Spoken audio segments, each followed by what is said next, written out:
This morning I went to the Apple shop in Edinburgh to pick up this. This is the new Apple iPhone 17 Pro Max, and as you can see I have the silver version, or silver and white, and there is an Apple logo there but it's quite hard to see in this lighting. So what I'd like to do in this video is focus on the design of this new flagship phone.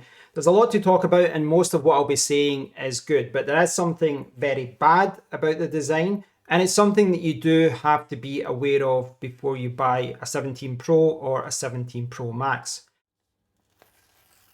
So to bring you up to speed, I unboxed this about an hour and a half ago, and there's not a lot to say about the unboxing. You get a Type-C to Type-C cable in there, and because here in the UK we do not get the eSIM version, we also get a SIM ejector tool. Apple have been heavily promoting the fact that this phone's display has ceramic shield too, which promises 3 times better scratch resistance. But as someone who had the iPhone 15 Pro Max, I am not taking any chances. So I bought a screen protector, and the first thing I did was put the phone into the screen protector application tray, take off the sticker, and then apply the screen protector. So I have bought a case for my new 17 Pro Max, but that case does not arrive until tomorrow. So I've been through the setup process, I've signed into my Apple account, but I've not transferred any apps or any data over at this time. Now there have been a lot of changes to the Pro and the Pro Max this year, but it does seem like everyone has been focusing on the colours over the last week. Now in person, I thought the deep blue and the cosmic orange, I thought they looked great, but I'm really happy that I opted for silver. Over the last few years, I've thought the white and the titanium versions of the Pro and the Pro Max were the best. So this was the obvious choice for me. Not everyone is a fan of this two-tone colour scheme, but I quite like it. And I don't mind the camera bar either. Yes, it's a bit Google Pixel-esque, but that's not a bad thing. I think this design is really nice. Now, one thing that always comes up is, do you opt for the Pro or the Pro Max? And there's lots of great videos out there that do comparisons. For me, there was a bit of an attraction as far as going for a lighter phone, a smaller phone, but I do like a bigger display and I do like longer battery life. Now, they have improved battery life significantly this year. It's quite impressive what they've done over the last year, but I'm just used to bigger phones. You know, I had the iPhone 15 Pro Max. Before that was a big phone, and I've had a few Android phones since then, and they've all been that size. They've all been that kind of Pro Max size. So whilst you do see a lot of people talking about the fact that this new Pro Max is thicker than last year, it's heavier than last year, but to be honest, I don't really notice it. I mean, it's what I'm used to. You know, it's not a big thing. It just seems normal to me. So yeah, in the hand it's really nice to hold, and yeah, you can see Type-C port, volume rocker, action button. We've obviously got the SIM card tray there. In the US they've got an antenna there, I believe. Then we've obviously got power and the camera control. So yeah, there's a lot of buttons there compared to previously, but it's all good. I think it's a nice design. I think the display looks really good as well.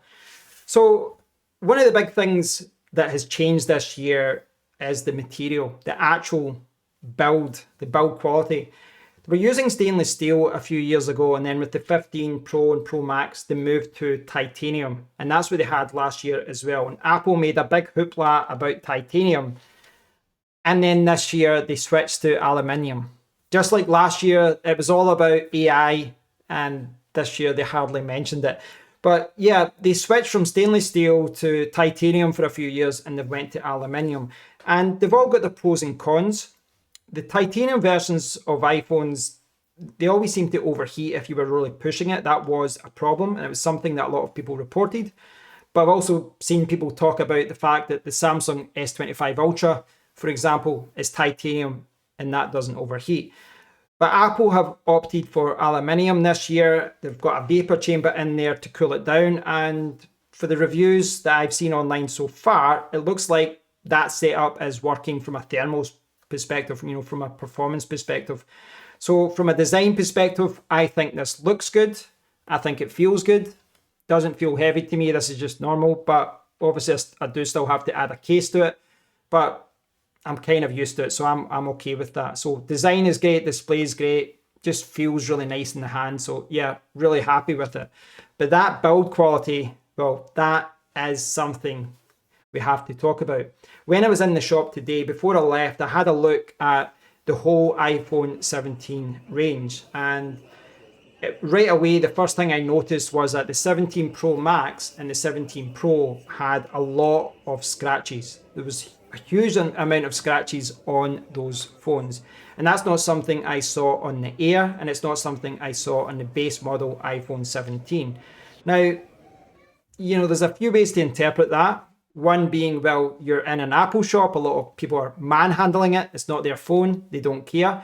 And I've seen some people saying that the MagSafe holders in Apple shops could be scratching them. But 24 hours after release, you're seeing a lot of scratches.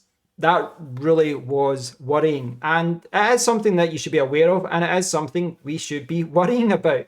I looked on social media today, and you can see on X or Twitter, whatever you want to call it, you can see there's a lot of people talking about this. Now, there's lots of scratch tests, as in, YouTubers that purposely try and scratch it and just see how bad it's affected. And there's people that are doing the same as me, going into an Apple shop and saying, wait, after just a few hours, the scratches on these phones. And that's not something that anyone reported from the announcement. Read into that what you will. But if you look on social media today, there's a lot of people who have bought the phone and they've got it home, and maybe they're not using a case. Doesn't look like they are, but you wouldn't expect to see the scratches appear like this. You wouldn't expect that type of thing to happen so quickly. I mean, you can see the paint coming off right away, and it's just revealing the aluminium underneath. Now, as someone that opted for silver, obviously I'm maybe less at risk, but it does seem like the deep blue and the cosmic orange do scratch incredibly easily. And a lot of people are seeing this, a lot of people are reporting it. And I've seen some people saying that they're just scratched and they haven't really done much with it. So that's worrying. That's definitely worrying. And it is something you have to be aware of. I'm not saying with conviction at this point, whether scratchgate is how bad it is, how painful it's going to be, is as far as the scratches here, you can see. I'm not sure how bad it's going to be. I mean, in the short term, you wouldn't expect scratches, but long term, this might be something that we're all going to have to face. I don't know.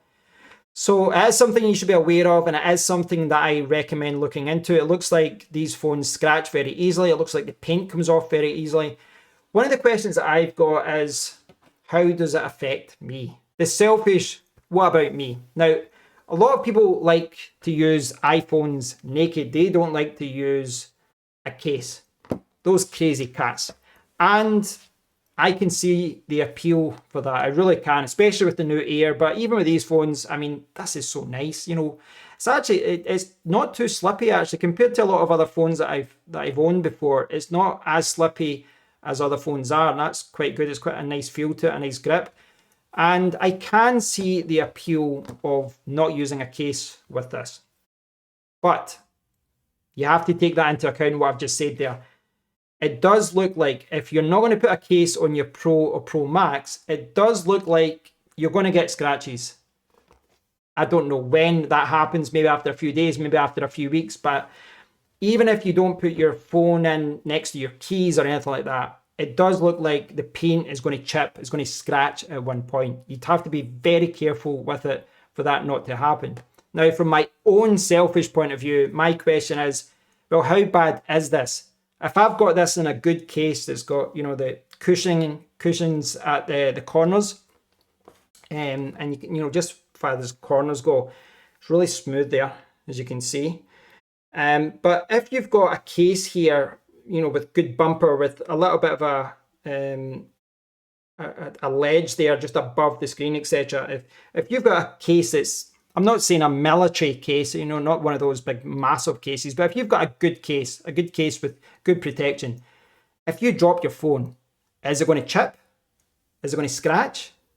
I mean, how much protection will a case give you if a phone scratches and chips so easily? I don't know the answer to this. I'm just floating this. This could be a problem. I don't know. And the reason I'm bringing all of this up is that if you've not bought a Pro or a Pro Max yet, go into this with your eyes open. Follow this issue. I hope this is something that, maybe this isn't as bad as what people are making out. Mine's isn't scratched yet, obviously, thankfully. But this is something you have to be aware of before you buy a Pro or a Pro Max. So I do encourage you to look at what others are saying, look at other reviews out there, look at other YouTubers' videos about this problem, because I do think this could be a major problem, and it is something you should be aware of. I'm going to follow it myself. I'm going to treat this in a very nice way. I'm going to put a case on it, but I am going to follow this problem a lot over the next week, because if it is a really big problem, I'd be tempted to return it and get the base model, because arguably the base model is the best one to get this year anyway from a value perspective. So yeah, as I said, most of what I'm saying about this is great. I think this looks great. I don't think it's too heavy. I don't think it's too big. I think it looks gorgeous. It's really nice to hold. It really is. It feels, it's hard to explain this, but it does feel nicer to hold than previous iPhones. I don't know if it's just the way that it's curving or what, I don't know, but it just feels really nice to hold. Maybe that's the aluminium or aluminum, however you say it in North America. I don't know what it is, but it does feel really nice to hold. The display is obviously great, and we've not even touched upon the features like the cameras, etc. But just holding it design-wise, I think it looks great. You have to be aware of that scratching issue. It does seem like this phone is very susceptible to scratches and chips. And it might not happen now, this week, next month, but I think if you're owning this long term, there is a risk of your phone being scratched. So just something to be aware of, something to pay attention to. I'd love to hear your thoughts on this, especially if you have a Pro or a Pro Max or you're planning on buying one. I'd love to hear your thoughts on it, so please do post a comment below. If you've enjoyed the video, thumbs up, subscribe, and until next time, take care.